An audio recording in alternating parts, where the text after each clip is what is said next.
بسم الله الرحمن الرحيم، والسلام عليكم ورحمة الله. ازيكم عاملين ايه؟ يا رب تكونوا بخير. اللهم صل وسلم وبارك على سيدنا محمد وعلى آله وصحبه أجمعين عليه الصلاة والسلام. كل سنة وانتم طيبين. النهاردة بقى هحضر الفطار معاكم، فطار سهل وبسيط. أنا قمت طلعت كده جلاش من الفريزر وكمان لحمة مفرومة معصجة، كنت شلتها معاكم علشان هعمل صينية جلاش، وهنشوف بقى هنعمل ايه مع بعض. فطار سهل جدا ممكن تعمليه لو دخلتي المطبخ حتى الساعة 5. عندي شوية مواعين هنا، دلوقتي هشيلهم، بس جوزي جه وجاب حاجات كده فقلت اشوفها. هو كنت طالبة منه فويل، رول فويل، وجاب كمان فراخ، واهي الفراخ اهي، وجاب كمان لحمة مفرومة وستيك اللي هو البفتيك يعني. كنت طلبتهم منه يعني. بس النهاردة انا هعمل حاجات اكلة كده بسيطة خالص. هشيل بس الاول طبعا المواعين اللي كانت بتاعه السحور، دي مواعين السحور بس يا جماعه يعني انتوا متخيلين. خلاص انا بشيلهم كده. وطبعا كان عندي يعني ما كانش عندي مواعين الحمد لله، كان عندي بس 3 كوبايات كده في الحوض، قلت اغسلهم علشان خاطر ابدا بقى ان انا اغسل الفراخ بتاعتي اللي هي جت دي. طبعا طريقتي في غسيل الفراخ كنت عملتها في فيديو قبل كده، هسيب لكم الرابط بتاعه في الديسكريبشن بوكس او صندوق الوصف تحت الفيديو على طول، في سهم هسيب لكم فيه اللينك بتاع غسيل الفراخ، طريقتي في غسيل الفراخ. خلاص كده هبدأ بقى ان انا اغسلها. وانا بسجل صوت المسحراتي جاي عايزه اقول لكم دلوقتي المسحراتي بقى بالميكروفون. بس دي حاجة مش عجباني خالص بصراحة، مفيش أحلى من الطبلة والخرطوم هعمل كمان بلح أو تمر بلبن. أنا بقطعه كده طبعا، ومش هعمل كمية كبيرة أصلا، هعمل يعني كوباية على قدي، لأن للأسف الشديد ولادي وزوجي مش بيحبوا التمر باللبن. يعني تخيلوا يا جماعة يعني. يلا الله يصلح حالهم يا رب. بحط كده رشة فانيليا على اللبن بعد ما بسخنه. يعني هعمل الكوبايه دي، هي كوبايه كبيره ما شاء الله، انا بحط عليها حوالي نص معلقه سكر بس، لان التمر اصلا بيبقى مسكر. فعشان وزني علشان خاطر ما يبقاش مسكر معاكي قوي، ممكن تحطي عليه جوز هند، ممكن تحطي طبعا اي حاجه من الخشاف بقى يعني اللي انت عايزاه. هسيبه يبرد وبعدين احطه في التلاجة واطلعه على الفطار يكون ساقع ان شاء الله. هعمل بقى فرخه في الكيس الحراري، انا غسلت الفراخ بتاعتي كويس، هتبلها دلوقتي. بحط قرن فلفل كده، الحاجه اللي انتوا شايفينها دي. ده كده الكيس الحراري، انا بجيب الباكت ده فيه 3 اكياس بيبقوا حجمهم كبير، يعني الكيس ياخد فرختين ب15 جنيه هم. قطعت الخضار بتاعي وغسلته، دلوقتي بقى هضربه في الكبه. سامعين المسحراتي في الميكروفون. حطيت بقى كل التوابل اللي انت عايزه تحطيها بتحطيها، كركم، الكركم ده بدخله في كل حاجه.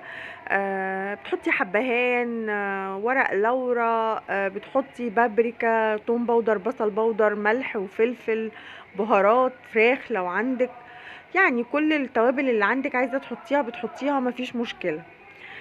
بعد كده بقى يعني هدعكهم كويس قوي في بعض بالتوابل، الخضار بالتوابل، وبعدين هجيب بقى الفرخه بتاعتي كده اشربها بالتوابل كويس قوي. آه، سامعين ولا مش سامعين؟ مش عارفه سامعين ولا لا. بحطها بقى بعد كده في ال في الكيس كده، بيبقى جاي معاه البتاع ده. بقفله كده بيها، بيبقى في الباكت نفسه اللي هو ده، بقفل بيه كويس كده. ممكن تربطي الكيس ممكن ما تربطيهوش براحتك. انا بقى بحطها في صينيه، ومع في الصينيه بحط شويه ميه وبدخلها الفرن. خلاص هعمل رز بسمتي كمان بالبسله والجزر. انا بحط كده مكعب زبده، وبحط كمان شويه زيت ذره، بنزل بالبصلايه، بحط عليها قرفه، بهارات، بحط شويه كركم عشان يدي للرز بتاعي لون، آه، وملح بقى. بحط كمان بصراحه مكعب مرقه هو اختياري، ممكن ما تحطيهوش اصلا. بس بعد ما بتاخد لون كده بحط كمان ورقتين لورا وبقلب وبنزل بقى بالخضار بتاعي اللي هو عبارة عن بسلة وجزر، مش اكتر من كده. طعمه بيبقى حلو جدا يا جماعة، بيتعمل في اقل من 10 دقايق، وعلى يعني بتحطيه يستوي بس. خلاص. آه، سامعين المسحراتي؟ بحط معلقة سكر كمان. ما حبيتش اقطع في قصة المسحراتي دي عشان نديكوا اجواء رمضان اكتر يعني. بنزل بقى بالرز بتاعي بعد ما نقعته كده شويه مسافه، بس ما عملت البصلايه وشوحت معاه الخضار. الولاد واقفين في البلكونات يقولوا له منا جنى. خلاص بحط الملح بقى، وطبعا بقلب كويس. بعد كده بنزل بالميه المغليه. بسيبه بقى بيتشرب، وبوطي عليه خالص وبسيبه بقى براحته خالص خالص يستوي. طبعا زي ما قلت لكم بيبقى عندنا وقت يا جماعه في رمضان. رمضان سبحان الله يعني في وقت النهارده ربنا سبحانه وتعالى بيبارك فيه، رغم انه بيجري بسرعه رمضان. بس بيبقى عندك وقت انك انت تقراي قران، تدعي الدعاء يا جماعه. وادعوا لي بالله عليكم عشان انا والله العظيم على طول تعبانه الحمد لله. هغطي بقى عليه واسيبه يستوي. هنا بقى هعمل الجلاش. انا عملته معاكم كذا مره قبل كده طبعا، زي ما انتم شايفين طريقته سهله جدا. بدهن الصينيه بتاعتي وبنزل كل طبقتين او 3 من الجلاش. بحط انا زبده وزيت ذره. تمام. وببدأ بقى ان انا افرد الجلاش بتاعي وادهنه كده بين كل طبقتين 3. وبعد كده بحط اللحمة المفرومة وبقطع عليها فلفل فريش. انا ببقى حاطة اصلا وانا بعصجها، بس الفريش بيدي طعم كمان. بجهز بقطعه بقى، وبجهز الكوباية اللي جنبي دي فيها لبن وبضايه كده. بربهم كويس قوي مع بعض، وبحط لهم رشة فلفل رشة ملح، وبدخلها الفرن. طبعا الفرن بتاعي سخن والفرخة جوه بتستوي. خلاص الرز كمان هنا كده انا هدخل الصينية دي بتاعتي، والرز كمان خلاص على وشك اهو يستوي. يعني هو تمام وشكله جميل، طعمه كمان كان روعة. فطار سهل وبسيط. عملت كمان شوية شوربة لسان عصفور كده. الجلاش هنا كان خلاص طلعته من الفرن و بقى جميل يعني. هقطعه عند الفطار بقى واقدمه. الفرخة بتاعتي انا كنت مغطياها، هشيل الغطا عشان تاخد لون، لان هي خلاص تعتبر استوت. بتشيلي بس الغطا علشان خاطر تاخد لون. بس كده. هدخلها بقى تاخد لون. كان عندي كمان ورقة لحمة قبلها بيوم، كنت عاملة لحمة كده بالخضار اللي هي ورقة اللحمة دي. هسخنها برضو واحطها مع الاكل. خسارة هي طعمها كان جميل، وهتمشي برضو مع الرز البسمتي. عملت كمان سلطة خضراء، ودلوقتي كده بعصر عليها الليمون. طبعا لازم السلطة يا جماعة كل يوم. آه يعني في رمضان الخضار بيرطب الياف طبعا ومفيد جدا.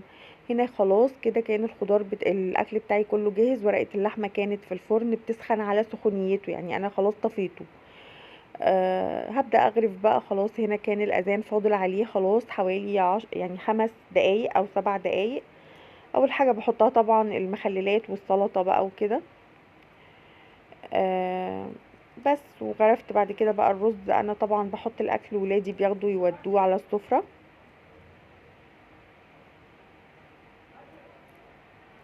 هنا الجلاش طعمه كان حلو جدا. الفرخة بقى بشيل كده الكيس من عليها من حواليها، يعني بتبقى معاها صوص بقى، والصوص ده على الرز ده عايزة اقول لكم بيبقى حلو جدا يعني. بس خلاص ده كده كان شكل سفرتنا. بتمنى طبعا الفطار يكون عجبكم، بتمنى يكون سهل وسريع، بتمنى تكوني خدتي فكرة لو هو مش في بالك ممكن تعمليه في اي يوم. سهل جدا. حلينا بقى بقطايف. انا اللي برضو كنت عاملاها، بس كنت عاملاها قبلها بيوم، يعني هي كانت عندي من قبلها بيوم. طعمها كان حلو جدا. نسيت افتحها لكم عشان اوريها لكم من جوه. انا كنت حشياها مكسرات وجوز هند. في النهاية بتمنى تكونوا عملتوا لايك للفيديو. بحبكم جدا في الله، والسلام عليكم ورحمة الله وبركاته.